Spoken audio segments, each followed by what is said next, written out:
মঙ্গলবার সন্ধ্যায় পুরুলিয়া শহরের ১ নম্বর ওয়ার্ডের আশু সহিস লেনে একটি দুর্গাপূজা কমিটির মণ্ডপের কাছে বিদ্যুৎবাহী তারে কাজ করতে গিয়ে বিদ্যুৎপৃষ্ট হন একজন অস্থায়ী কর্মী মনসারাম কিস্কু। বয়স আনুমানিক 28 বছর।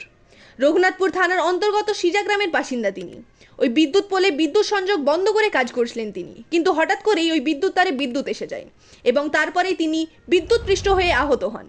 স্থানীয় বাসিন্দারা তাকে ঘটনাস্থল থেকে উদ্ধার করে পুরুলিয়া দেবেন মাহাতো গভর্নমেন্ট মেডিকেল কলেজের হাসপাতালে নিয়ে যান এবং সেখানে তাকে মৃত ঘোষণা করা হয়। জানা গেছে ওই বিদ্যুৎ কর্মী কাজ করার সময় তার সেফটি বেল্ট সহ সেফটি সরঞ্জাম কিছুই ছিল না। তবে এই বিচ্ছিন্ন তারে কিভাবে বিদ্যুৎ এলো, এই প্রশ্ন উঠে আসছে।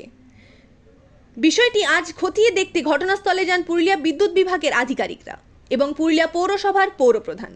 তারা এলাকাবাসীদের সঙ্গে কথা বলেন।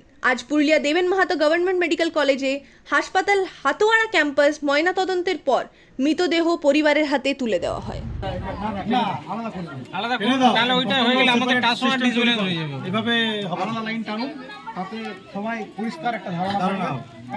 আমাদের এই এটা এস্টিমেট করো কত বাই কত তার লাগবে। কেবলটা কেন করছে সব দিয়ে হয়ে গেল। আমার এই বস্তি এলাকায় অ্যাকচুয়ালি আগে কেবল লাইনটা আগে করা দরকার।